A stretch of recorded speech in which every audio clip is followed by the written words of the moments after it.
नमस्कार। अब हम बात करते हैं सैम्पलिंग टेक्निक की। सैम्पलिंग टेक्निक जिससे हम पॉपुलेशन से सैंपल कलेक्ट करते हैं। सैंपल मतलब जिस पे हमको अध्ययन करना है, उन लोगों को सैंपल कहा जाता है। या वो आपके जो व्यवस्था के आपके प्रक्रम होते हैं जिन पर हम अध्ययन करते हैं वास्तविक रूप से शोध में। जैसे अगर आपको पूरे ज़िले में कोई चीज़ सामान्यीकृत करनी है तो आप उसको पूरे ज़िले पे ना करके उस ज़िले के कुछ लोगों पर करते हैं। हम कोई अगर परिणाम है पुरुषों पर या महिलाओं पर कहना चाहेंगे कि नहीं ये पुरुषों के लिए ये चीज़ है या महिलाओं के लिए चीज़, तो हम पूरी दुनिया के पुरुषों या पूरी दुनिया के महिलाओं पे अध्ययन नहीं करते। हम एक निश्चित या निर्धारित स्थान से चयनित आपके पुरुषों और कुछ महिलाओं का सैम्पलिंग टेक्निक से उनका चयन करते हैं और उस पर हम क्या करते हैं, अध्ययन करते हैं।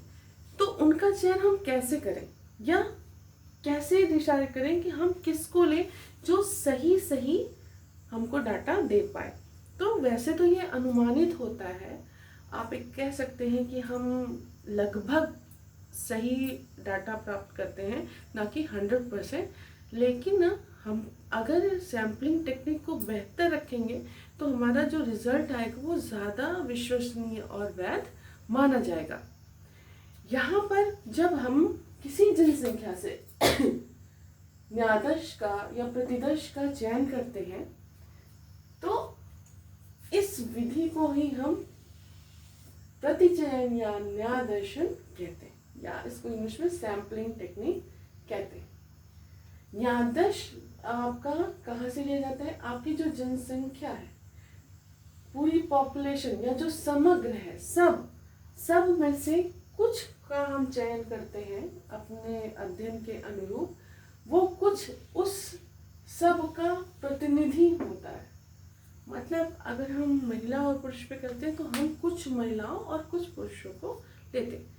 तो जो कुछ महिलाएं वो समस्त महिलाओं का प्रतिनिधित्व करती हैं और जो कुछ पुरुष हैं वो समस्त पुरुषों का प्रतिनिधित्व करते हैं। तो यहाँ पे हम सब पे नहीं कर सकते, ये व्यवहारिक नहीं है। इसलिए हम इसको शॉर्ट करने के लिए, मतलब एक तरह से हम अच्छे से अध्ययन करने के लिए हम इन विधियों का इस्तेमाल करके पूरे में से थोड़ा समूह चूज करते हैं और उस पे अध्ययन करते हैं। यह समूह आपका न्यादर्श, प्रतिदर्श या प्रतिनिधि कहा जा सकता है। और जिस विधि से हम यहाँ से यहाँ तक पहुँचते हैं वही हमारा प्रतिचयन या सैम्पलिंग टेक्निक या न्यादर्शन कहा जाता है। अब हम बात करेंगे कि ये किन किन विधियों से हमारा न्यादर्शन होता है। तो न्यादर्शन का जो विधि होता है मुख्य रूप से अगर बात करें तो दो भागों में इसको डिवाइड कर सकते हैं। एक आपका संभाव्यता के आधार पर यादृच्छिक या रैंडम प्रतिचयन, और दूसरा आपका है अयादृच्छिक या आपका कह सकते हैं कि किसी उद्देश्य से रहित या बायस्ड आप कह सकते हैं इसको, कि हाँ पक्षपातपूर्ण भी या हो सकता है। तो इस प्रकार के जो प्रतिचयन होते हैं। संभाव्यता आपका जो पैरामीट्रिक टेस्ट और नॉन पैरामीट्रिक टेस्ट की बात होती है उनसे संबंधित है। यहाँ पे हम इस विधि से ज़्यादा आपका विश्वसनीय, ज़्यादा वैध और एक बेहतर रूप से सही तथ्यपूर्ण जो डाटा कलेक्शन के लिए आप यहाँ पे चुनाव करते हैं सैंपल का। तो ये कितने प्रकार से होते हैं हम उसका अध्ययन करेंगे। तो आपका जो यादृच्छिक है ये हमारा निम्नलिखित प्रकार के कह सकते हैं। पहला आपका है सरल यादृच्छिक, दूसरा है क्रमबद्ध यादृच्छिक, तीसरा है स्तरीकृत यादृच्छिक, चौथा है गुच्छ यादृच्छिक और पांचवा एक साथ या पांचवा छठवां कह सकते हैं बहुसोपान व बहुचरण आपका यादृच्छिक प्रतिचयन। सरल आपका जो सिंपल रैंडम टेक्निक होता है, सबसे सरल, आप उसको जानते होंगे। जैसे लॉटरी निकाला, लॉटरी क्या होता है, क्या आप सच में उसकी विधि जानते हैं? जैसे आपको 3 लोगों को चूज करना है, तो आप लॉटरी कैसे निकालेंगे? अगर आप सही विधि जानते हैं तो यहाँ पर भी आप सही विधि लगा सकते हैं। सही विधि जानने का मतलब यहाँ तात्पर्य यह है कि आप कह सकते हैं कि जब हम किसी एक बॉक्स लें, उसमें सबके नाम की चिट्स डालें, सबके नाम की चिट्स डालेंगे यहाँ पे, ये चिट सबके नाम की, तो ठीक है। अगर हमको सिर्फ एक लॉटरी किसी की निकलनी है तो ठीक है, हम पूरा उसको हिला के कहीं से भी एक लॉटरी निकालते हैं और उसका चयन कर लेते हैं। लेकिन यहाँ कभी भी अगर केस स्टडी को छोड़ के किसी भी अनुसंधान में एक व्यक्ति का चयन नहीं करना होता, सिर्फ विकासात्मक जो अध्ययन होते हैं अनुवांशिक अध्ययन या आपके केस स्टडी, उसी में ही एक व्यक्ति का चयन किया जाता है, तो हमको ज्यादा चाहिए। तो जैसे हमने ये यहाँ पे निकाला, तो ये निकाला, तो इनका नाम मान लीजिए क्या है, एक्स, ठीक। अब एक्स को निकाला, अब हम जब दूसरा चूज करेंगे तो हमको ध्यान रखना है कि हम दूसरा ऐसे ही नहीं निकाल लेंगे, हम इस यक्स का नाम नोट आउट कर लेंगे और इस यक्स को फिर से यहाँ डालेंगे, तब क्या होगा, ये फिर बराबर हो जाएगा। 50 लोगों का मान लीजिए है, तो अब 50 में से एक निकलेगा, नहीं तो जब हम एक निकाल लेंगे तो ये 49 में से निकलेगा, तो इसकी जो प्रायिकता है, प्रोबेबिलिटी है, वो असमान हो जाएगी। तो आपका किस प्रकार से यह यादृच्छिक या रैंडम सैम्पलिंग हुआ? तो हमको ध्यान रखना है, जब भी हम एक चिट निकालेंगे उसका नाम नोट करेंगे, फिर उसको डालेंगे, फिर से वही प्रोसेसिंग करेंगे बार बार। तो ऐसी विधि आपकी सरल रैंडम, आपकी सिंपल रैंडम विधि कही जा सकती है और इसको लाटरी विधि भी कहते हैं। अब अगली विधि की बात करते हैं कि इसका नाम आप जानते रहिए, थोड़ा डिफिकल्ट है, हमको बस इसके नाम को ज़्यादा फोकस करना है। तो जो आपका नाम है वो है आपका टीपेट। टीपेट सारणियन की बात करें तो उसमें एक विशेष नंबर की श्रृंखला होती है, सारणी होती है, 41, आपका 600, 100, 400, ऐसे करके इसमें या इससे संबंधित आपकी श्रृंखलाएं होती हैं और उसका टैबुलेशन करते हैं और रैंडम रूप से उसका चुनाव करते हैं और जिस पे जो उसके संबंधित जो व्यक्ति होता है उसका चयन हम कर लेते हैं। अगला है आपका अनियमित अंकन। जैसे हम रोल नंबर वाइज किसी को उठा रहे हैं, तो आप क्या कर सकते हैं, 1 से 50 तक का है, 30 ले लिए बिना जाने, 20 ले लिए, 15 ले लिए, 28 ले लिए, ऐसे करके ले सकते हैं। या किसी भी प्रकार में अनियमित रूप से किसी का अंकन करें तो वो आपका वो भी रैंडम सैम्पलिंग के अंतर्गत आता है। वर्णानुक्रम या अन्य आधार पर आपका जो लेते हैं, जैसे हम क्या करें, सबका नाम अल्फाबेटिकली रख लें और हम एक ए से चूज कर ले, बी से चूज कर ले, सी से चूज कर ले, तो जरूरी नहीं कि सब समान ही है। लेकिन जो हम रैंडम सैम्पलिंग कर रहे हैं तो वो उस पूरे समूह का, जैसे उस कक्षा 1 का है तो वो पूरे कक्षा 1 का प्रतिनिधित्व तो करेगा, क्योंकि वो एक बच्चा नहीं है, हम एक समूह वहां से उठा रहे हैं।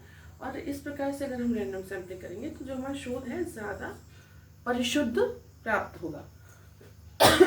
इसके बाद हम बात करें पक्षपात रहित कोटा की भी बात कर सकते हैं। इसमें कोटा हालांकि आपका यादृच्छिक में आता है, विभिन्न समूह उसमें बनाए जाते हैं और उसमें से चूज किया जाता है।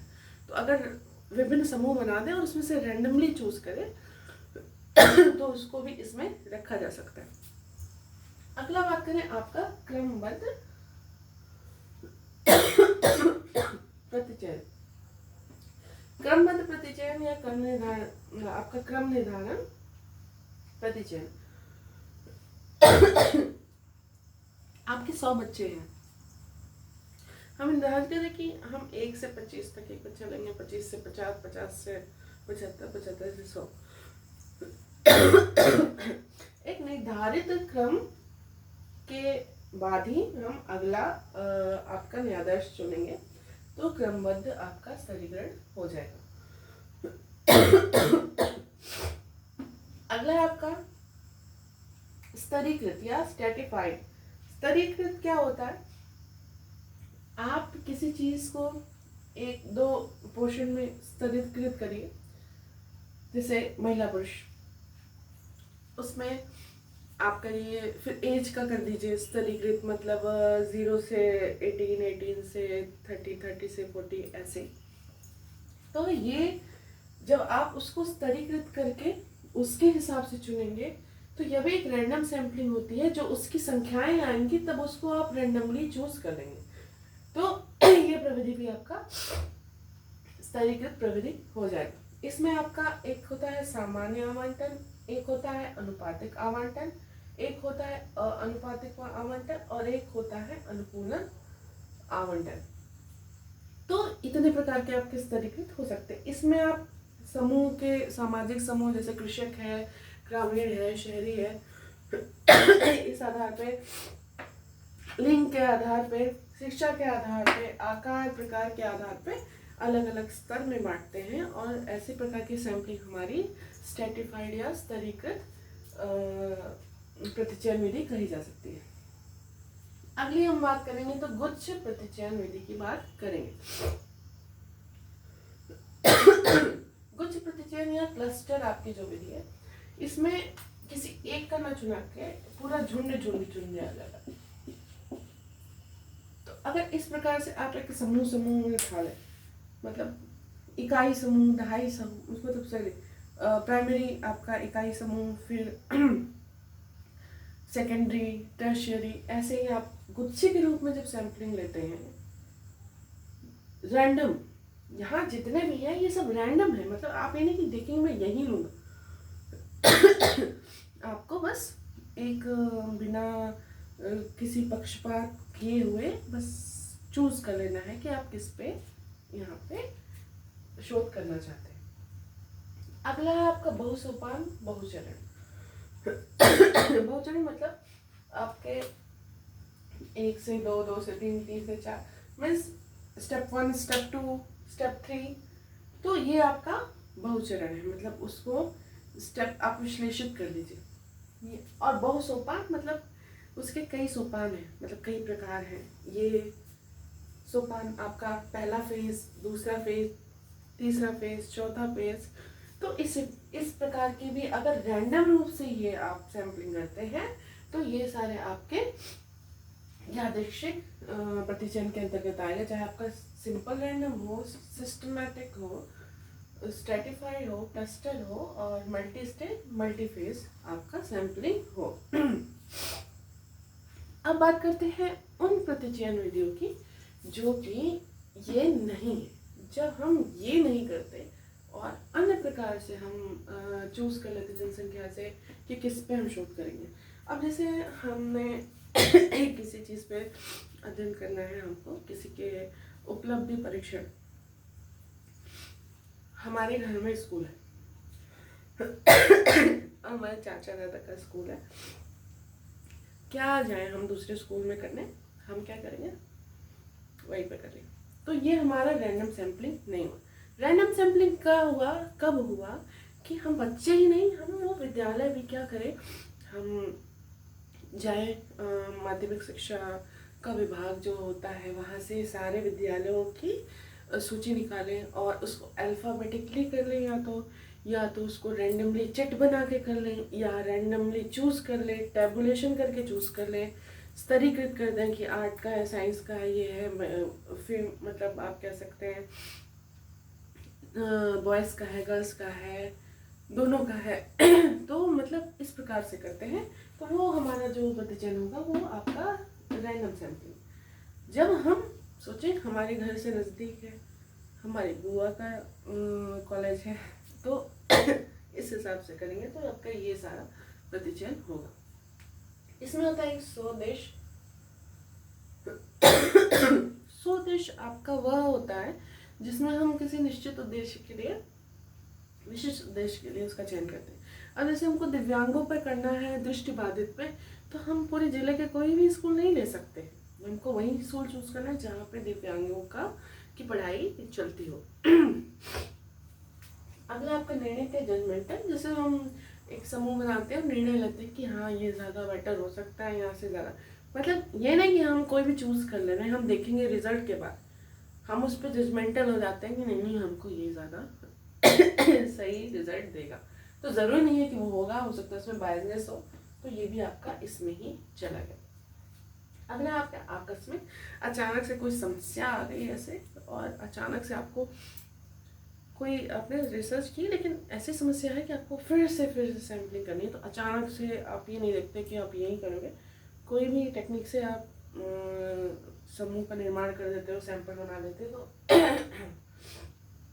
तो वो आपका आकस्मिक या इंसिडेंटल आपका प्रतिचयन विधि कहलाता है। अगला है उपलब्ध, जो सुगमता, जैसे मैंने कहा कि जो आपसे सबसे नज़दीक हो आपने उसको चूज़ कर लिया, या आपको कितनी लोगों पर करना है तो हमने रिश्तेदारों पे कर दिया, दोस्तों पे कर दिया, तो सुगमता से जो आप चूज़ करते हैं वो आपका उपलब्ध या अवेलेबल आपका प्रतिचयन विधि। नियतांश कोटा, जो मैंने आपको बताया कि इसमें समूहों का निर्माण करते हैं गुच्छों का नहीं बात है कि मतलब गुच्छों मतलब आप कह सकते हैं उसमें कई इकाइयाँ हो, उसे कहते हैं आपका गुच्छ। लेकिन इसमें क्या होता है, जो आपका कोटा होता है, इसकी बात अगर हम जब भी करते हैं कोटा की बात, तो इसमें क्या होता है कि हम समूह जो है बनाते हैं और सबको कोटा देते हैं, मीन्स आप कह सकते हैं नियतांश, इसका ये कोटा, इसका ये कोटा, इसका कोटा, और फिर उसको हम चूज करते हैं। तो क्योंकि हमने अगर उसमें अपने हिसाब से बायसनेस के हिसाब से कोई निर्णय लिया तो वो क्या करता है, इस प्रतिचयन विधि में चला आता। अगला हिमकंदक, हमने हमारे किसी प्रतिनिधि को चूज किया और फिर उस प्रतिनिधि ने अपने प्रतिनिधि को चूज किया, मतलब एक ने दूसरे पे स्नोबॉल फेंकी, स्नोबॉल, और दूसरे ने तीसरे पे फेंकी, ऐसे ही घूम रहा है बॉल। तो मतलब हमने डायरेक्टली नहीं चूज किया, उसने चूज किया। तो ऐसा जो आपका सैम्पलिंग टेक्निक है वो हिमकंदक या स्नोबॉल आपकी टेक्निक है। अगला है आपका क्रम क्या, सीक्वेंशियल। इसमें जब तक हमको आउटकम नहीं मिलते हम सैंपल लेते जाते हैं और बढ़ाते सीक्वेंस, दूसरा, चौथा, आपका छठवां, आठवां, ऐसे ही सीक्वेंस में जब तक हमको अपने हिसाब से आउटकम नहीं मिल जाता तब तक इस सीक्वेंस को बढ़ाते रहते हैं। ये आपका क्रमिक आपका प्रकार हो जाता है। एक और नया प्रकार तो नहीं है, जानते ही हैं, पर कुछ लोग हो सकता है थोड़ा सा कंफ्यूज हो, वॉलंटियर आपका होता है। जब कोई व्यक्ति स्वयं वॉलंटियर बन के बोले मैं तुम्हारा सैंपल, तो मतलब स्वचयनित आपका जो सैंपल होता है तो उसको वॉलंटियर मतलब सैम्पलिंग कहते हैं। तो ये आपके प्रमुख विधियां हैं जिसको दो भागों में बांटा, रैंडम और नॉन रैंडम। आप कह सकते हैं कि जो रैंडम नहीं होती है उसमें भी आपने देखा कि रैंडम में आपका है सिंपल रैंडम है, सिस्टमैटिक है, स्ट्रेटिफाइड है, क्लस्टर है, मल्टी स्टेज है, मल्टी फेज है। और इधर क्या है आपका purposive, judgmental, incidental, available, quota, snowball, sequential और वॉलंटियर। ये इतने आपके प्रमुख प्रतिचयन की विधियां हैं।